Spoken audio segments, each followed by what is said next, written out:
Ito, magbibigay po tayo ng pagpapaliwanag hinggil po dito sa baluktot na pananaw ng isang nagpapakilalang professor sa Universidad ng Pilipinas pa naman. Itong tinatawag niyang sarili niya na si Professor Shelo Magno. Kinukot siya at iniinsulto niya si Vice President Sara Duterte hinggil sa, di ba abogado ka Sara? O ba't wala ka namang ni isang kasong sinampahan na kurakot? Mga kababayan, na i-post niya po ito sa kanyang social media account sa Facebook. At ito ay umani ng napakarami at negatibong mga reaksyon dahil lumalabas na wala siyang alam sa mga functions of government officials at sa mga delineation of authority, yung paghahati-hati ng mga tungkulin sa mga nanunungkulan at may otoridad sa gobyerno. Yan po ang pagtingin kay Shelo Magno na parang naging bobo at tanga dahil sa kanyang pagiging tagapagtanggol ng gobyernong mandarambong ni Marcos at nila Romualdez. Una sa lahat po, mga kababayan, dapat maintindihan ni Professor Shelo Magno na nagpapakilalang napakagaling na propesora hinggil sa economics and financial analysis issues.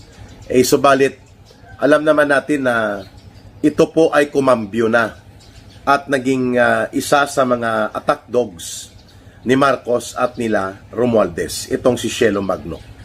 So dahil dyan, nakalimutan niya magbasa, nakalimutan niyang balikan ang mga batayang aral kung paano umaandar ang gobyerno.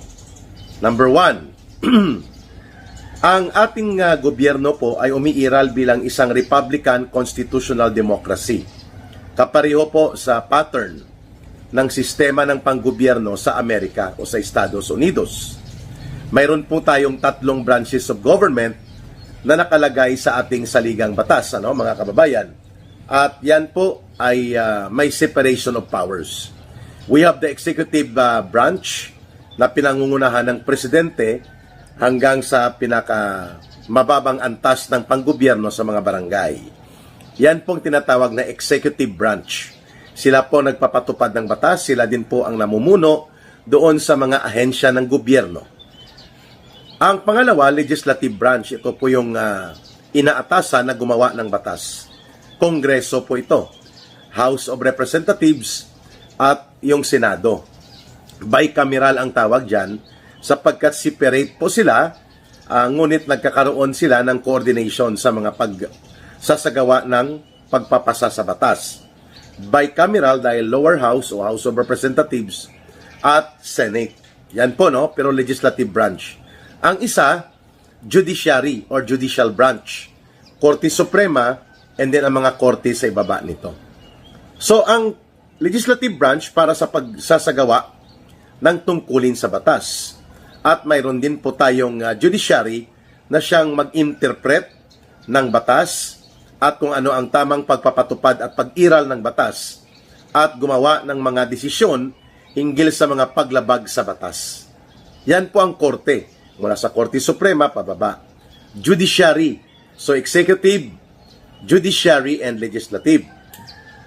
Ang Pilipinas, dahil mayroon tayong tinatawag na constitutional democracy, may mga constitutional body na hindi direktang under the office of the president. They are autonomous and independent.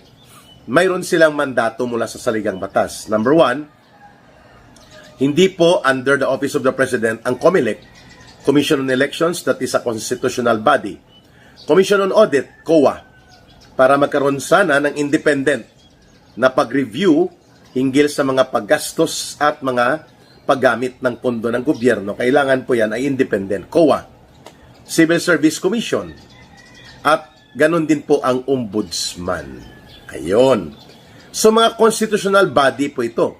Ang Ombudsman ang nakatakda na mag-imbestiga, gumawa ng kaso at mag-prosecute sa mga kurakot at mandarambong sa gobyerno saang mang-antas ng gobyerno ito. At ang Ombudsman din po ang mag-lead sa prosecution upang isampa ang kaso, mahatulan at mapanagot ang mga nagnanakaw sa kaban ng bayan. Dapat alam yan ni Shelo Magno. Siguro, alam niya rin, pero hindi niya ito ginamit sa tama. Kaya binaluktot niya. Hindi naman ombudsman si Sara Duterte. Si Sara Duterte, abogado, pero hindi siya ombudsman. Pagdating sa functions of government, mayroong nakatakda na otoridad.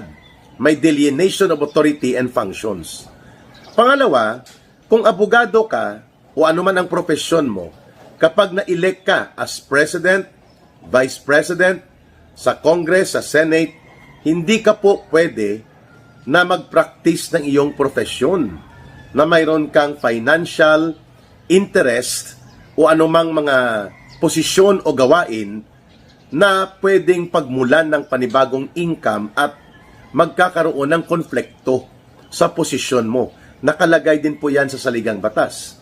Presidente, Vice President, mga maestrado ng Korte Suprema, ang mga nasa constitutional body, ang members of Congress, Senate, and House of Representatives, whatever profession that they have, they cannot practice it in the term that they are actively in the office while they are elected or appointed.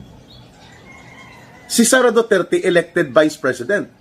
So sinasabi na sa saligang batas na hindi niya pwedeng i-practice ang kanyang propesyon bilang abogado, lalo na kung may interest ito na kumita o pagkakitaan niyang propesyon niya dahil yan ang kanyang kabuhayan. Bawal. Pangalawa, magagamit niya ito for conflict of interest o mapakinabangan niya for influence of her office.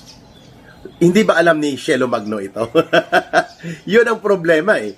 Kung maalam ka, marunong ka, pero nagbubububuhan ka. Mas may gamot pa po sa katangahan at kabubuhan kung ikaw ay willing na magpagamot, meaning willing kang kilalanin, na mayroon kang antas ng kabubuhan at katangahan. Kaya makikinig ka sa advice. Hindi ko naman sinasabi po na matalino ako. Pero nagbabasa tayo, nag-oobserba tayo, at ina-analyze natin ang kalagayan bago tayo gumawa ng pagtingin at mga pagpapaliwanag. Very basic po yun, ang mga binabanggit ko. That is Political Science 101. Sa high school po, pinag-aaralan natin ang constitutional democracy, ang Republican form of government ng Pilipinas, sapagkat tayo ay Republika ng Pilipinas na nakapailalim sa isang saligang batas. Ang ating mga pag-iral ng gobyerno at relasyon ng mga tao at gobyerno at ang buong pag-iral ng sistema ng ating burokrasya. Basic po yun, no? So bakit ganon po ang style ng atake ni Shelo Magno as if obligasyon ni Sara Duterte na habulin ang mga mandarambong at magnanakaw? Function po yan ng ombudsman sa kasalukuyan sapagkat si Sara Duterte po, bagamat abogada siya by profession and by training, elected vice president siya. Bawal niyang gamitin ang kanyang propesyon na pwedeng magkaroon ng conflict of interest sa kanyang opisina o kaya magiging source ng kanyang livelihood or income. May mga constitutional limitations po yan, mga kababayan. Kahit pa sabihin natin maging pro bono lawyer siya. Sa mga nagrereklamo kontra korupsyon na gustong sampahan ng kaso si Marcos Jr., si Martin Romualdez at ang mga alipores nila sa kanilang sindikato, still hindi pwedeng gawin ni Sara Duterte kahit pro bono sapagkat magkakaroon ng conflict of interest sa kanyang function bilang Vice President. Ano bang function ng Vice President? The Vice President is the standby President. Anong ibig sabihin? Kapag may nangyaring masama at hindi ka nais-nais at hindi na makakaya ni Marcos na magpapatuloy pa bilang Presidente, namatay siya, nagkasakit na maging incapacitated na siya, o nag-resign siya, o na-impeach at na-convict siya sa impeachment court, the Vice President is the next in line to be the constitutional successor and become the President. Yan ang function ng Vice President, Shelo Magno. The Vice President is the standby President for constitutional succession in case there will be vacancy in the office of the President. Alam mo ba yon? Hindi niya trabaho ang paghabol o ang pagsasampa ng kaso sa mga kurakot at mandarambong. Trabaho yan ni Boying Rimulya sa kasalukuyan. Trabaho yan ng Department of Justice. Trabaho po yan ng Ombudsman.